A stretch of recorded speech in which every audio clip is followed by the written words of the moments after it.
Hello, welcome back again to another episode of the Trek Way. Thanks for joining us again, Gray.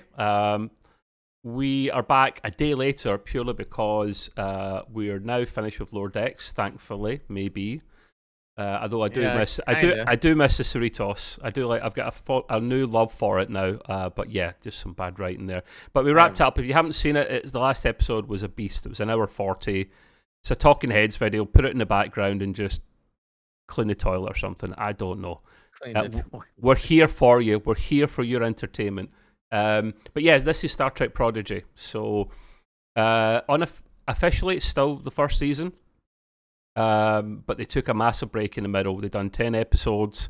And I think they're going to do another 10, although I don't know the exact count. Yeah, I think so. Another 10, yeah. So it's still actually a lot because that's 20 episodes. Well, that's nobody's doing 20 episodes of not anything. anymore. They used to for Trek all the time. Yeah.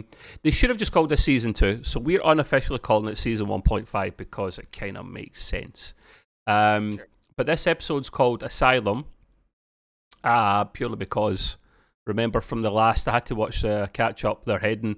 They used their Protostar drive thingy that I still don't fully understand, and got themselves pretty much to the edge of the Alpha Quadrant, and they're going to be looking for Asylum. So yeah, we'll kick in. In fact, first of all, really briefly, Gray, did you have to watch the last episode of the first part again to remind yourself, or have you got an amazing memory?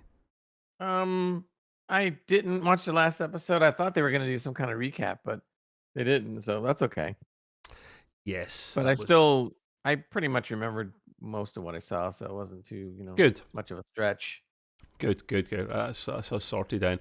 Yeah, so basically, I got big. This scene, first scene, I got big vibes of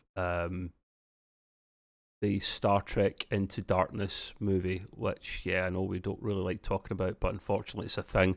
At the very, very start, because the crew, we come on the crew chasing a random creature through the water, like some kind of alien type whale.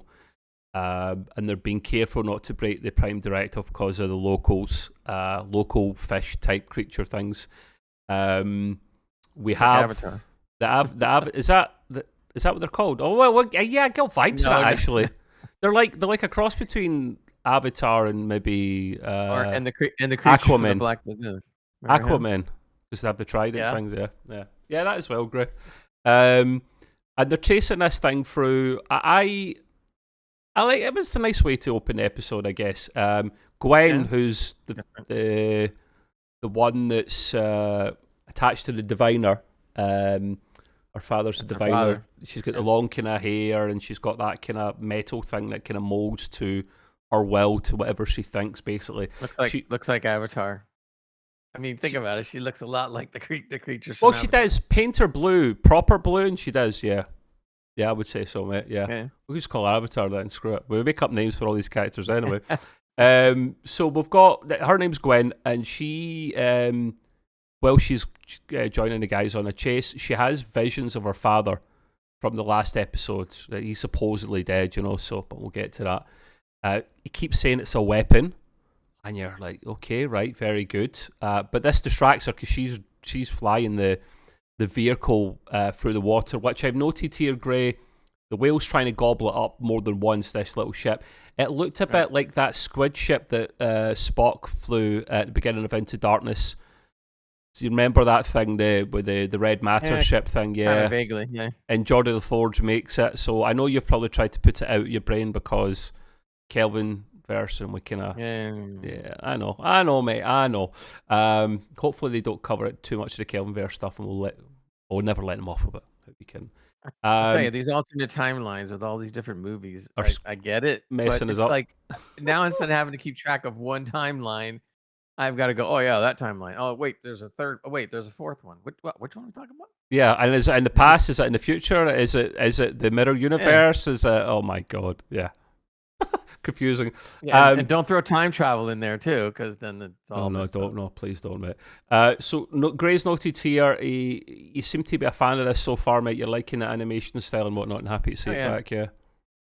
I mean, the difference. I mean, Lower Decks obviously is animated, but Lower Decks is more cartoony and kiddie comedy kind of thing. Not that it doesn't have some serious moments, but it's meant to be cartoony and funny. This one's meant to be more serious. Yes, the audience is more teenage or late teen, early 20s kind of thing. But if done properly, and this show is done properly, many people of most any age could enjoy it. Yeah. And the animation is not cartoony looking. It's more on the realistic side Yeah. slash animation, I guess, if you want to kind of call it that. Yeah. Not like a Disney animation, not like a Pixar animation, more Yeah. like Kiddie graphics, kiddie cartoons. yeah, almost more like a maybe an Americanized kind of anime, It's if it's that more makes any it's sense. more. I know it's all done by CGI these days, Gray, but back in the olden days, they would do Mickey Mouse type cartoons a lot more old school and manual, wouldn't they? Whereas now they use CGI Yeah. for everything, but you'd imagine that's all pure. You have to do storyboards, but they create that all in computers from scratch. Well, the difference is the artists that draw it are Yeah. still, and people sometimes forget this. They're going like, "Oh, you do it on the computer, so you're not really an No, you have artist." to do storyboards But that's always initially. right. You have to draw it, and basically all the difference is that the computer's more or less capturing what you're drawing as opposed to a camera. In the old days, they used to use animation cells, and they would have to hand draw and hand paint the cell, and then take a picture of it, and then do the next cell with a slight amount of movement, and then take the next cell. But The very hell with that. tedious, very long, took years. The computer now has been able to cut away all that so that now they can draw and take the pictures faster Yeah, and you thus draw can into the animate. computer. You draw into the computer now Oh, with yeah, they these draw on fancy CAD. machines, and it Yeah, captures it immediately. Yeah, yeah, yeah. sure, Yeah, I mean, to sure. hell with doing old But animation, they Gray. still like you said, they still storyboard it for real on like real storyboards to show. Hmm. Whether that be a physical storyboard or a storyboard that or something that they drew and then they printed out the storyboard, Yeah, yeah, yeah, yeah. they still storyboard. They always And need then that. they get into the intricacies. But CGI has opened it up, I think, an amazing world for animators now because they can do so much. Yeah, And if you think about scenes like if you go back to like Fantasia, where you had the scenes of the broom carrying the buckets, and in the background you see hundreds of them, yeah. right? Well, every time they did that, they had to go back in and make a new cell and redraw every one of those hundreds of The hell uh with of, that. Yeah, of uh, brooms.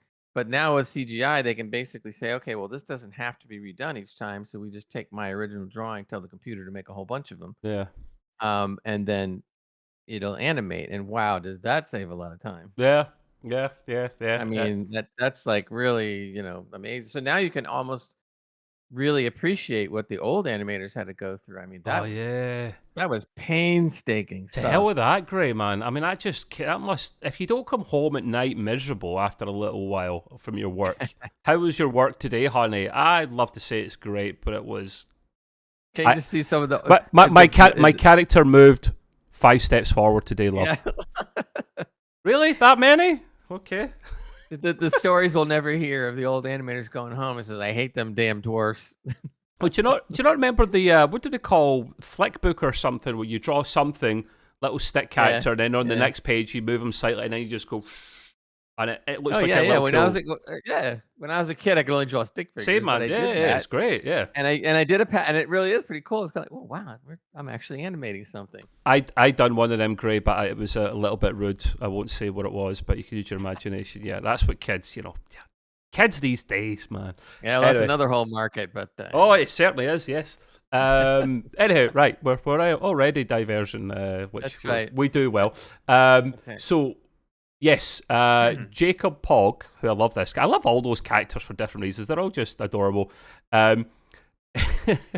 He does say, "I swear I'll never be eaten alive again." So something's happened to him in the past.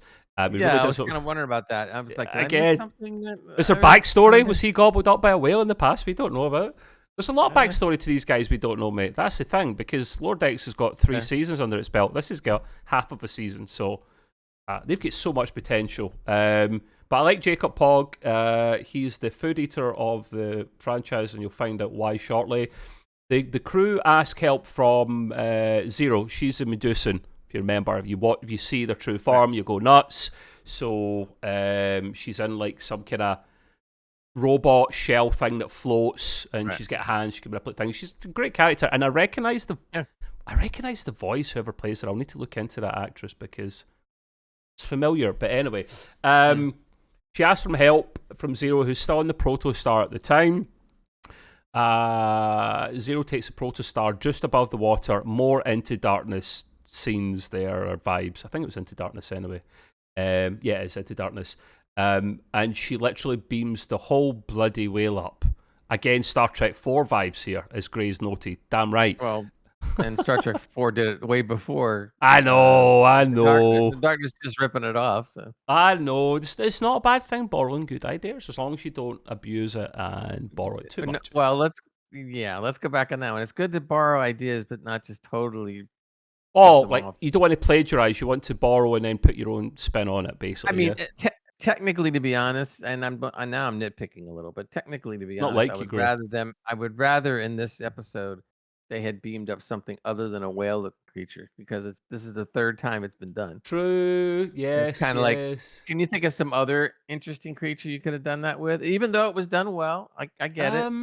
You know, and so. But a 10-legged polar bear who doesn't need to live in ice, maybe. I don't know. Yeah. Anything else. But I mean, this is one of the pet peeves I have, and I know you do too. Where if you're going to, let's say, pay homage or perhaps lift an idea from a previous Trek episode of something, I mean, try to do it a little differently. You don't have to just lift it. Yeah, okay. You're right. Because it was almost exactly the same as Star Trek 4, which was exactly the same as Darkness. Mixed in with Into Darkness from that beginning bit where they don't want to screw up the local inhabitants. Yeah, you're right, man. Oh, yeah, I'm not going to argue with you. We are nitpicking, but that's what we do. But yeah, so it beams the whole bloody whale up, because at this time the whales managed to gobble up their the crew's little squid ship thing that they've got. So squid ship and whale whole, probably with some water as well. The whole thing's beamed right up. The Protostar's literally right above the water, catches them all, and then just goes back up into space. I did note Into Darkness movie here, which I like that scene from the movie, mate. I don't like the Kelvin verse and all that, but that scene at the start where Kirk's being a bit naughty, whereas Into Darkness, the Enterprise was actually under the water in the seabed, which I know it's got technology and shields and all that, but I think Scotty pretty much says she's kind of taking a pound and it's too much for a ship. It's not designed to do that, even in the future. So they beam the whole thing up, go back into space. Gray notices Star Trek 4 vibes here, so did I, although I didn't mention it. They're doing good things in the universe and getting quite attached to hologram Janeway. Yeah, because Dal gives her a big hug. I didn't mention that. A new experience for a hologram, Janeway says. We're a big fan of this Janeway hologram character, aren't we, Gray? Yeah, and it's nice to see the characters are from where they've been to where they are right now. You got to put your trust sometimes in something or someone. And maybe it's a hologram, but it's the closest thing to being a sentient kind of person as you can get. And it was nice. I thought it was a nice little touching scene that this kid, the one that just at the beginning of the series was like, "Don't touch me, don't remember that, blah blah blah," is giving her a big hug, as like a motherly type hug, and then of course the hologram is like shocked at this and just goes, "Well, this is a new experience for a hologram." Yeah, it goes 180. I thought that was cute. Yeah. Yeah, the characters are completely coming out of their shells. Apart from Zero, we don't want her to come out of her shell, not again. Otherwise, everyone's going to be screwed.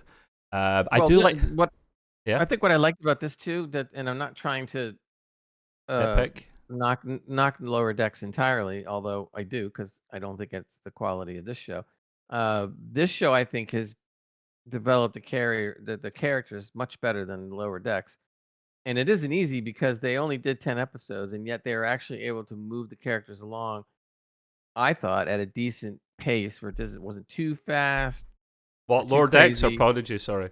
No, Prodigy. Because I think the way Prodigy handles its characters' development is better than the way they do it in Lower Decks. Yeah. I agree. And far less the time, they've managed to do a far better job in far less time. Yeah, in 10 episodes, you feel like you've been through stuff. Yeah. With these characters and everything. and I know the shows are different, because one's more of a comedy or whatever. But still, the characters got to be developed.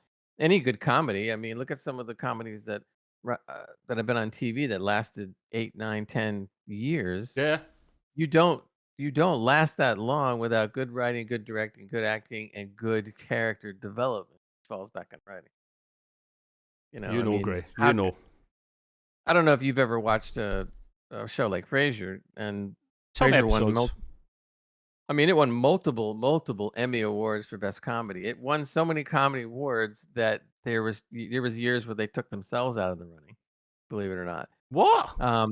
Yeah, and the characters in that are so wonderfully done and so excellently written. It's just you could pick up any Frasier episode, and there's not a one you could dislike. They were just too good. Classics back in the day, mate. That's what you want to see. And that's what you should get in proper character development. That's what all writers want to have. Well, I would assume they do, except the bad ones. There's enough of them around. But anyway, that's another story. That's another story. But that's and I didn't mean to digress, but I'm deep diving on what you did mean to digress. That's our shtick. I know, but those are the reasons I think people really need to look at when they watch a show like that. If you don't have that kind of character development, you may not even realize it sometimes, but then you'll sit and ask your questions like, so where did this guy come from, and what did he do, and why am I not interested? Because they never developed the character properly, and you lose interest. Listen to Grey Gamer 25, people, boys and girls. He's been involved in the entertainment industry in one way or another for a few decades, safe to say. So, yeah, pay attention.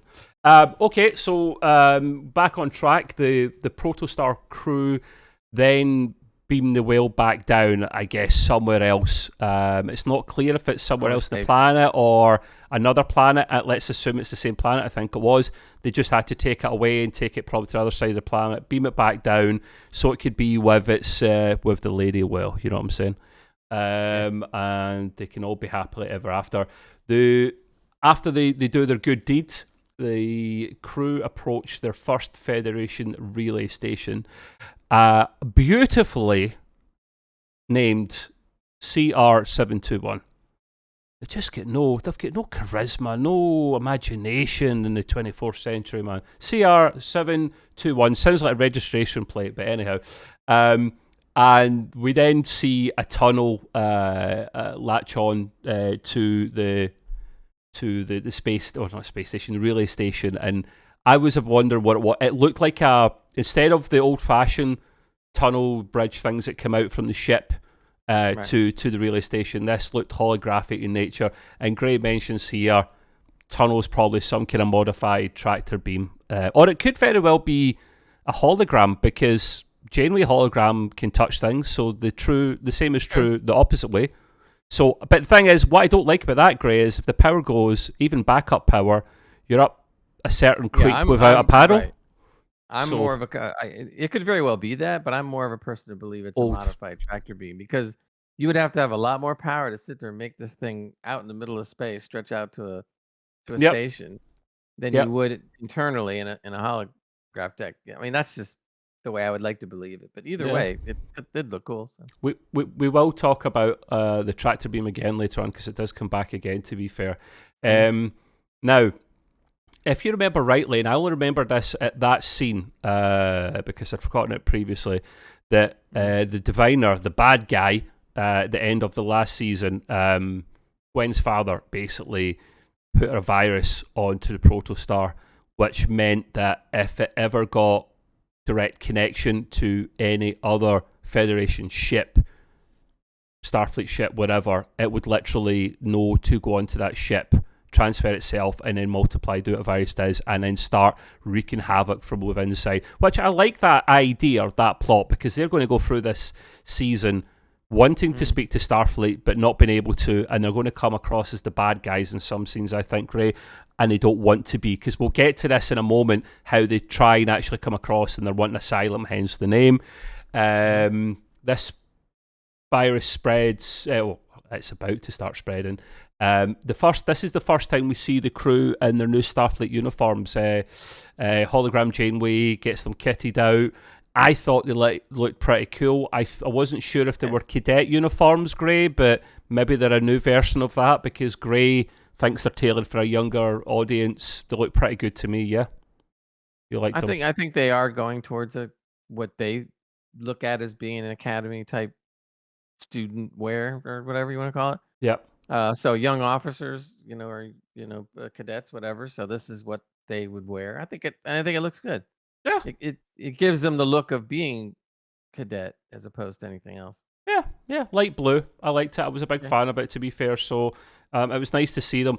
They were a bit panicky, a bit, captain and all that. They were a bit unsure of themselves on the bridge. What if they don't like us? And what if they give us into trouble? And they don't take us on board and put us into Starfleet and whatnot?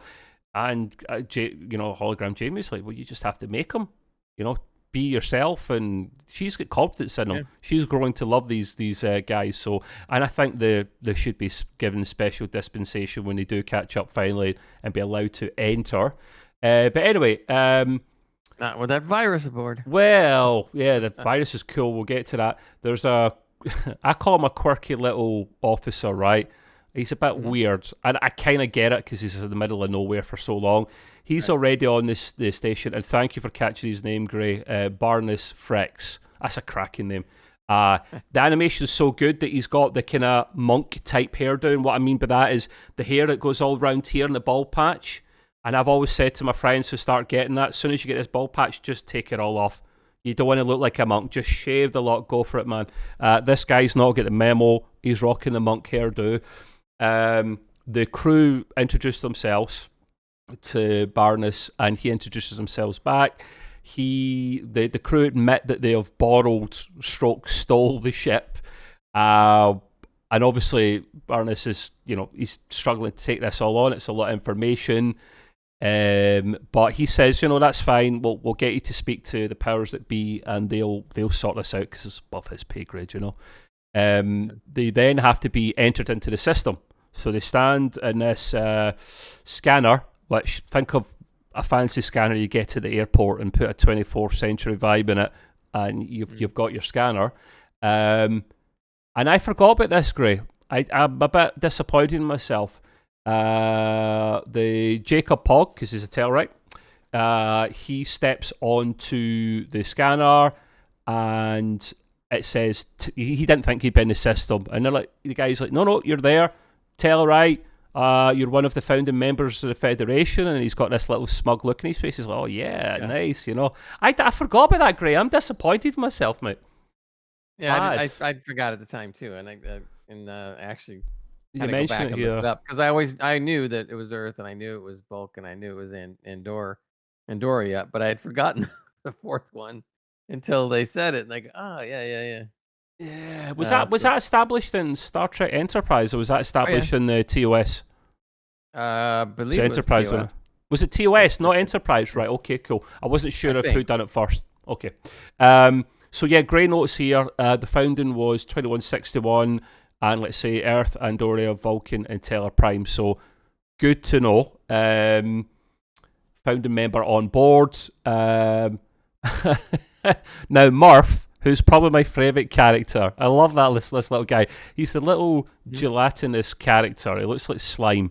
Right, think of what's it called? The other sci-fi show, the Orville. Think of what's his name? The green guy, the green goo guy. Yeah. He's think of him, but he's more like a snail. He stands up and he's light blue, and he doesn't say anything. He just makes all these adorable, cute noises.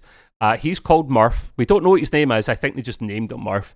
And he goes on to the scanner, and I think Barnes literally says, well, I'll be a Horta's uncle. I have no clue what that means, but I had a chuckle when I heard this. Do you know what a Horta's uncle is? I know we exactly Googled this? What it means. And did you check the notes right there? What I put there? TOS, The Devil in the Dark. Does it come from that? Season 1, episode 25. Yep. Does it? Right. Yep. That was actually another very good episode because you're supposed to be watching these, Trev. I haven't watched all of them. You're supposed to be watching Discovery. So I know, you'll see what I'm talking about. The Horde is a very famous episode. It's a very famous creature. Okay. But the creature looks real menacing, and it kind of looks like I guess like a blob with a bunch of rocks stuck on it, and it just moves around like a weird turtle or snail. Okay. Actually, it moves very fast.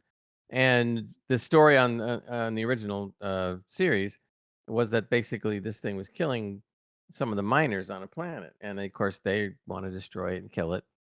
And then they end up finding out, eventually. I don't want to blow it for you. You still should see the episode, but Yeah, yeah. basically it was being it was actually a mother that was protecting its eggs because the miners were destroying the eggs as they were mining, not really thinking twice about what these things were. They didn't really care. Um, and so in the end, the Hornet was actually an intelligent, very intelligent species. And it actually helped the miners because as the babies hatched, they burrow through stone as if they move through the air. And so they just go right through it. They're picking up all kinds of crazy deposits of everything, and they're the hoarders are doing the work, and they're happy for it. So that's where that all comes from. So if Ah, it's been when I around a get long to that, time. yeah, Yep, and the nice. episode was a very good, actually. Very famous scene too, where Spock mind melds with the hoarder, I which is pretty cool. I love that little tidbit, and I'm glad Gray's memory of older Trek is better than mine because that's a cracking little segue, and I'm glad that they're picking up and cool little Easter eggs like that. So there you go. There's where the saying comes from. Horter's uncle. Star Trek: The Original Series, The Devil in the Dark, Season 1, Episode 25. We then have we then go to Zero. She says that if they see her true form, they will all go mad. The Baroness Frex basically says it's too late, being stuck all the way out here. It's too late for me, something along those lines. A nice little comeback to Zero, as Gray mentions here, because I already love this Baroness Flex guy. He's a bit of a loser, but he's, I'm on his side. Yeah. I'm on his side. He's being stuck way out there that long, it's kind of. I'm Yeah, surprised he's not already you'd be a bananas. Gray. If you're stuck out there that long, you're a couple of crystals short of a warp core. You really are. Yep. So yeah, I like this character. The last person to get scanned is Dal, the captain, and he thinks Starfleet won't know who he is. But as soon as he steps on the scanner, it comes up with not quite a red alert, but like a flashing message on his name. And it basically says that Starfleet Command need to talk to him right away, so they know who he is. They know what's going on. So that was interesting. I thought maybe they do know who he is because he doesn't know his backstory. He doesn't. And Dahl immediately assumes that this is all a good thing, but it might not be a good thing. Never make assumptions in Star Trek. We've learned that one. Yep. But yeah, so do they know he is? Probably at this stage anyway. I would imagine Jamie might have something to do with this. Second time, I noticed that Barnes says, "Welcome to the final frontier," because he is way out there. And the crew, the guys just keep saying, why does he keep saying that and asking this? I found that a chuckle. The dude is dramatic. You're right, Grays, he notes here. But, if you were a Starfleet crew, you'd maybe acknowledge that or have a little chuckle. These other guys are just like, huh? What's the final frontier? We got Protostar. There's no such thing as the final frontier. That's another galaxy. It's another movie, too. Well, there you go, exactly. So we do. There's always little nods somewhere. We go back to the past. This next scene, we go back to the past, and we see the actual launch of the Protostar. Just before it, we see the real Vice Admiral Janeway and Captain Chakotay. And Chakotay's getting ready to actually go back to the Delta Quadrant. I don't know if they say why he's doing it or not, Gray. I may have missed that, but he's going back there anyway. It's things to do. And they I guess I'm assuming the Protostar was built because they needed something that could travel fast out there and something that could be more of a dedicated exploration vessel. And Chakotay apparently, we're guessing here, apparently was picked in his crew to head out to the Delta Quadrant in the Protostar. So we don't really know. We're learning a little more backstory now about why the Protostar even came around, but it's all in little bits and pieces, so we don't know everything yet. We could get into a whole thing at another point about the Protostar because we don't know a hell of a lot of it. It seems like some kind of little small star at the heart of it that powers it, which makes sense in sci-fi and it's great, but it's one of these things that you've got new forms of propulsion that they probably won't bring in permanently because it's not Star Trek. It's kind of a shame because it looks like it's based on actual proper science fiction, but they might not take it in because then you're getting about the galaxy far too easy. For me, Gray, I think we should be able to get about the galaxy at this stage in Star Trek easier than we do. They could do it in bloody Stargate after a while. It took them longer. They could get about the galaxy easier. I'm not saying go to other galaxies, but at this stage, I think we should be able to go a bit quicker. So use things. I mean, Janeway's ship that we'll talk about in a moment, it's got slipstream built into it. And I think it's kind of on par with the Protostar's power. So I think we're getting there slowly, but we haven't seen it in live action yet. We've only seen it in animated shows. So I hope they bring it forward is what I'm trying to say. Gray notes here as well, and I have to concur with him. It's brilliant to see Robert Beltran back again. Beltran even, sorry. The original actor. I mean, if you see him in real life, he is getting on in years. And I don't think he's had a tough paper round, but he's voicing a character. You don't see that. It's his younger Chakotay self. It was just great because Janeway and Chakotay have a hug. So, and that was another thing. That was a potential relationship thing back in the day, Gray. That may or may not happen, but it didn't in the end. So you were happy to see your old boy Chakotay back in the. Nice that they can bring back some of the actors that do their parts, which is kind of neat. He's not my favourite commander, but he's not my worst either. I grew to kind of have a soft spot for him, but he's got some stiff competition ahead of him. So we'll maybe do that at some point. Like, we've done top captains, we'll do top commanders. I think the reason I like that character, especially when it was in Voyager, is at that time they had never gotten a Native American in as a crew of a starship, which is kind of weird because that would have been one of the first ones I would have put in. You would have thought. So it was something that they neglected and finally did put it in when Voyager came. Kind of cool. Yeah, nice little touch. He had some good episodes as well. Sure. Definitely a fan of him. So yeah, moving on. On the relay station, Zero is actually trying to unlock more of Gwen's memories because Gwen got whammied at the end of last season, or the first part of the season, by seeing Zero in her natural form, which would normally kill or make anyone else permanently crazy, but Gwen, her physiology, was able to survive it, although her marbles were scrambled a little bit. So, and it's a kind of med station, it's a medical bay, it's a fancy one of these scanner booth things that she goes into. We Great. We then see our boy Jankum Pog demolishing a massive pile of hot dogs. The boy can eat. He's eating the place out of house and home, literally. There'll be no power left in the replicators by the time he's finished. I couldn't even eat half of those hot dogs, so he's doing well. Then Barnes tries to get the logs off the Protostar to see what's going on, and then the shit's about to hit the fan, people. The virus underneath, it looks like a virus, it looks like a digital virus sitting in the middle of the ship. It's weird. Yeah, they tried to visualize it. Thing. They didn't need to, but they were trying to visualize it, I get. And then it starts glowing red or redder and getting angry, and then basically the logs pass through from ship to relay station, start infecting the station itself. A bunch of random stuff happens, crazy things, doors opening and closing, the usual malfunctions you see in all the Star Trek shows when things go wrong. But including, good thing I noted this down, Jankum Pog gets a bonus out of this because the replicator starts launching hot dogs at him, one after the other, and he says, what does he say? He says, all you can eat buffet. So he's loving it. The shit's hitting the fan, but he's loving it. Great notes here. I thought the hot dogs that came out the second time would be the ones I'd like more because they're a little charred, a bit on the grill. I mean, mate, it can be set to whatever charred level you want. It's a replicator. God damn it. That's true. But they're coming out, That's funny, but a bit dumb, Gray says. I have to agree with it. It is a bit dumb. We don't mind silly little things in there as long as it's handled properly, and I think they did, to be fair. Now, more proverbial starts hitting the fan because Gwen's pod starts filling up with water.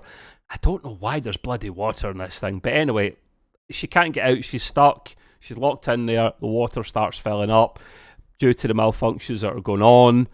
Well, I mean, liquid coming into a capsule like she's in is therapy. They do that. They do that now. So they should maybe have a mask on to breathe, and then it would fill it up or something. Right. Yeah? If it was happening normal, which it wasn't normal, she would have been in the suspension tank, and which is a proper treatment that they do today. But right. this one whacked, and she didn't have a mask, and so she's getting ready to drown inside this thing. I kind of wonder though. Well, you can go ahead and talk about how she got out. I had a little question. Yeah, sure. I'll finish up the point for sure. So while she's in there struggling to get out, it actually pans to the outside of the station, and the station's phasers or phaser turrets, I guess, start firing upon itself, like literally just not even on the Protostar, at itself, kind of trying to take itself apart. Gwen then gets flashbacks to her past when she's in the water. Seems to be any time there's some kind of trauma or stress that she's going through, she gets these flashbacks. Yeah. And she hears her father again saying, it's a weapon, it's a weapon. Although the crew do try to save her and try and get in, but they can't get through this bloody capsule. Gwen saves herself. She literally summons that metallic thing that responds to her DNA, turns it into like a sword type thing, a chiv, and breaks out and saves herself, and she's all right, thankfully. But what was your question? What was your point you wanted to make? The only thing I couldn't figure out is why she waited so long to pop her weapon to get her out of there. I mean, the thing's filling up with water. I would immediately gone to the weapon and gotten out of there, and yet she just waited till it filled up, and she was almost drowning. I think it's because at the very start, she does try initially to try and get out, like, let's try and bang things and move things about, and the things you do when you're freaking out naturally. But then she gets the flashback. I think when you're in the flashback moment, for however long or short it is, you are not doing much of anything. It's shortly after that she tries to get herself out. But yeah, really, she knows she's got this, so she can't get out right off the bat. Just use that and get out. It doesn't take a genius to figure that one out. I actually kind of thought... I don't remember the name of the big rock creature girl, whatever. Rock? Is it not just Rock? Yeah, you're right. It is Rock. I thought she was going to take a bash at it. That would have looked more normal. She did. I think she'd hit it at one point, but if she cracked it, it would have let all the water out. Yeah, but I think even with a strong alien hitting it, I think it's designed to be almost unbreakable. That's the point. Rock, her name is R-O-K. R-O-K is Rock. So, and the reason I was saying about her, because she's awfully strong. Did you see the scene where when the squid ship or whatever came out of the whale? She just catches it like it's nothing. Catches what? She catches the squid ship as it comes out of the whale's mouth like it's nothing. It just no way, I forgot, but I missed that. Jesus, oh, there you go. If she can't get through this capsule thing, then it must be made out of something. She's awfully strong. So she's like on a, not Hulk level, but she's pretty strong. So I figured she would just give it one good whack and put crack in it. Starfleet engineer's too good. I'm sorry, mate. You need more than that to get through. So yeah, but we go back to Barnes, and he literally runs into them in the hollow tunnel thing to the ship, and turns a phaser on the crew, basically saying, "What the hell you guys done? What have you brought here? What's going on?" They're pleading innocence. He basically does one like a coward, runs away and takes the last remaining escape pod. And then Dal, as Gray puts credit down here for, has a good idea, because they're running out of things that they can actually do here. His good idea, although it's a bit bonkers at the same time, Gray, is to suit up, space suits on, helmets on. They're going to make a literal jump to the Protostar. And I'm just thinking, that's bonkers, man. Like, they can't get beamed out. For whatever reason, they can't get beamed out. Again, Star Trek stuff, they don't really say clearly, they just can't be beamed out, whatever. The emitters are down, whatever. The station is taking a good while to blow up while this is happening. Great, I know it's a story plot thing, and we're nitpicking, but I'm sorry, that space station should have been gone in half the time it did, the way the destruction was going on. But we'll let it off for a story plot thing. Remember, it's a teenage... Hey, didn't stop you ripping Lower Decks a new one for kids, so don't you start and give them too much of a break. But Lower Decks isn't really aimed at kids, though. It's an adult thing. You're right. Yeah, that's true. So, yeah. But again, you can cut a little bit of slack or whatever. The jumping thing at first when they said they were going to jump off, I started having visions of Nemesis when Data or whatever was jumping from. Oh the ship. yeah. And I started going like, I don't know about this. This isn't really sounding right. But to the credit though, they, Rock being into science tries to figure out, real quickly whether this can be done or not, which I thought was kind of cool. So Yeah. she figures it out more or less. But the good thing I really liked about it that I thought was kind of cool and at least a little unexpected, I suppose, was that when they did jump off to aim for the Protostar. Now, in the old days, cartoon shows, right, they would have just been, "You made it! It's amazing! What a miracle!" They actually technically didn't make it. They missed it. You're jumping ahead. Yeah, I know, but I was just trying to make the point, and you'll see. We'll get to that. But she did that, and so I was looking at this, and I'm going like, okay, now that's kind of cool. Why would you assume that just because she kind of figured it out that they were always going to make it? Well, you don't always make it, and she didn't know everything, Yeah. and she didn't quite get there, and it did miss, but it came close. So that was kind of like, all right, good, that's good. I kind of did like that as well because, yeah, for the exact same reason Gray mentioned there, it's nice to actually see a bit of realism in that respect. But yeah, it's literally down to Rock. She's a science officer, even though she's got no bloody experience of being it. She just can be. She's a little bit better than other people at figuring things out. Far from being a science officer, not her fault, but they all rely on her basically. Even though they say you're the captain, Dal, you should be doing it. Well, you're the science officer, okay. So she's like trying to figure it out, and she's kind of eyeing it up, and she's trying to make calculations, and she's unsure of herself. I like when she's looking like this with her hands. I love that. I was like, yes. E equals, yeah, but and then you see E equals MC2 and all these equations. I liked flying it. Around her head. In the meantime, the Protostar's not going like it's kind of moving about like this, so it's far from. There's no pattern there, so she has to work it out briefly in her head. I'd expect only Spock or bloody Data to be able to do that, but she kind of figures roughly what to do and when to jump. The whole time the space station's almost blown up, completely behind them, and it's literally a countdown from 10. Rock's not sure. It's screw it, let's keep going. Rock keeps Zero keeps the count while Rock's freaking out, and then they all start running just before it blows up and make the jump. Everyone's freaking out. I had a chuckle at this, a chuckle and a half, Gray. Everyone's freaking out. As they're going through, it pans to Murph, and Murph has just got his tongue hanging out, absolutely loving like, it. This is fun. I'm just thinking of when you stick your dog sticks its head out the car window sometimes and it loves it and the tongue's hanging out. This is Murph. No suit on.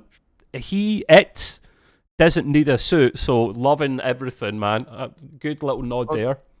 I think during the first part of the season, the thing that they did figure out about Murph is that apparently there isn't really much that hurts him, like at all. No, and we still to find something that actually does. So there will be something.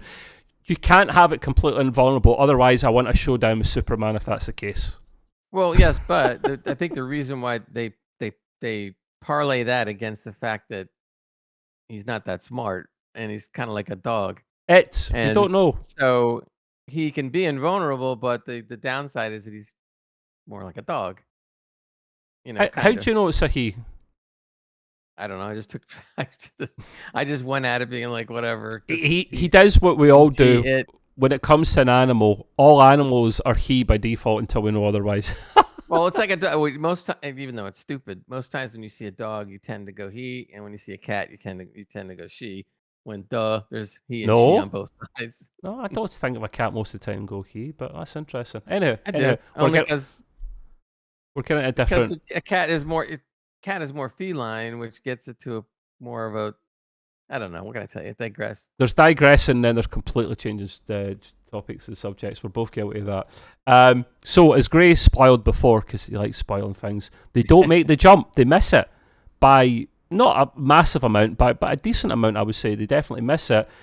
Gray notes here, easy for me to say, good, but that was unexpected.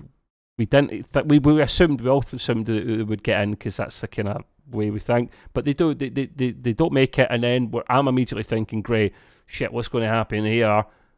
How are they going to save them? But and Gray might can elaborate on this point. The Protostar uses its tractor beam in them. Now, I'm like, what? I'm sorry. Like, I don't pretend to know the in and outs of tractor beams, but they are very powerful energy type devices. that if you were to lock onto people, you'd probably rip them apart. Now, my theory is, and we're clutching at straws, I know, Gray, they've dialed the power right down to minimal, even below that, to grab onto them and pull them in. Are you thinking the same? Plus they are wearing a suit, so there's a certain amount of protection that the suit's giving them, as opposed to just bare skin. This is true. If it were bare skin, they'd be dead well before they got there, mate. Yeah. Well, the funny thing was, I guess it was good that they did miss, because when it looked like they were gonna make it, or it looked like they were going, we're too fast. So it's gonna be kind of like Splat if they did make it. Yeah. That's the truth.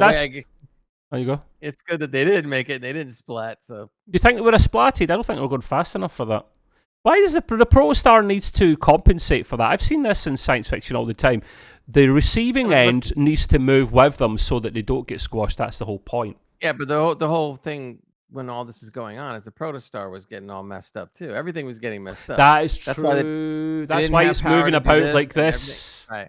Yeah. It just happened to be lucky that, more or less, that when the two ships were basically rotating at the same speed. Yep. But even though they were rotating at the same speed, that eliminated one part of the equation that made it easier. But the rest of it was going to be tough. That's like when to jump off, because it's now your body is doing something different. This is true. That's why she had to do the rough calculations, and she got close. But it's that's pretty hard to do. Yeah, no, it's a fair point. So yeah, kind of almost getting to the end of the episode now. They're back on the ship. Gwen remembers everything now. She starts getting more of the flashbacks, which kind of leads us on almost to the end of the episode. But we do flashback, not to the past, but to real Janeway. I know it was the past, actually. I tell a lie. At this point, the real Admiral Janeway and her crew beam down to the asteroid rock planet mine thing from the first half of the season. I noted something a little silly here. They were using their pads to track where everyone was. They seemed a bit more updated from the TNG ones, that they've tried to modernise them slightly, but not changing them too much. Like that little touch, Gray. Now, you can help me out with this point before we get to the main part. Do you remember the name of Janeway's ship? It's based on the Dauntless from Voyager, but it's called something else, and it does have Slipstream. I didn't catch the name, did you? No, we'll have to look into that, because it'll be in it. It'll be in it several times. I don't like the design of that ship. I thought it was bloody ugly in Voyager, and I think it's ugly here. But it makes sense to borrow that idea because they did see it in Voyager. It looks more like a Prometheus design. Kind of Prometheus Dauntless type thing, yeah. And it's got the Slipstream in it. So, but and also as well, is Vice Admiral higher than Admiral, or before it? No, so it's Vice Admiral then Admiral, I think. So what did they do then? What did they do? They what difference? They're just still admirals. They can go on ships if they want. Yeah, but it is one step, I believe, below. I'd have to look that up. They're probably more involved actually in ship-based stuff, I'd imagine. So, no, that's good. That's good then. It's kind of like when you do generals in the army: 1 star, 2 star, 3 star. Oh yeah, because they've run out of ways to actually promote themselves. But the last very part of the episode is real Janeway, as we're calling her. Real Janeway, hologram Janeway. Real Janeway's crew find the Diviner's body floating up in the mine area. And it appears that he's in some kind of stasis. Dun, dun, dun. And I guess we had all thought he's not dead. More or we less assumed he was dead, right? But if you think about it, like he's the same species as Gwen, because he kind of not cloned her, but used his DNA to create her. They're made of stern stuff. I can't remember the race, so it kind of makes sense that they could put themselves into stasis. So no, he's presumably alive. I'm glad, because I can't remember the guy's name. John Noble, I think, maybe, that voices him from, he was in Fringe. If you ever saw that, have you ever seen that, Grey, Fringe? Yeah, sure. Yeah, absolutely fantastic science fiction show that. He was brilliant at it. He played a bonkers genius, or a genius crazy guy.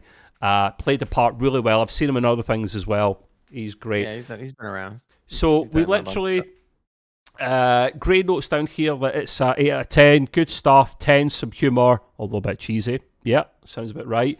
Good character development, excellent animation, well written and acted. I'd have to mostly agree with that, not because I'm lazy. I generally do think it's about 8 out of 10. Was some tense moments in it, yeah. Some humour, not too much. We don't want too much humour, otherwise it turns into Thor, Love and Thunder, and no one wants that. The characters are continuing to develop nicely, yes, and I love that animation. That's my favourite animation still. It almost looks more CGI than animation, it's that good. And the voice characters are done cracking again. So onwards and upwards, great start to season 1.5. We'll be back next week as well. I know I'm travelling, Gray, but we'll find a way. I'll take my mic with me or something, and we'll, hopefully the Thursday or something we can do that episode 2 or 12. Sure. Sorry, but yeah. Anything else from you, Gray? You good? You like that episode? Happy? Yeah. I'm very happy with it. I liked it originally, and I'm glad it's back. And brilliant. Look forward to seeing the rest of the season. The predominant animated show, the better animated show, safe to say. But yeah, so the usual call to arms, as always, guys. If you don't mind giving it a like and a subscribe below if you like this format. Thank you very much, Gray. Always put comments below. Don't be scared to ask us to do things to improve. We don't pretend to be experts, and anything you'd like to see covered at all in Star Trek, let us know and we'll have a look at it and see if we can do it. We always look for ideas. You can find me on Twitter on the Trekway. You can find myself and Gray on Gray's pod called Gray's Green Room. Also Twitter handle of that. He's on YouTube now as well once a month, and we do specials as well like we do here. He's on all good podcasts and platforms, so is myself. And last but not least, if you like gaming, we do come from the Extreme PC UK podcast. If you go to that website, you'll find links in there and below. So until next week, thanks for coming along again, Gray, and do your thing, mate. Cheers. Bye-bye, guys. Bye-bye. Bye.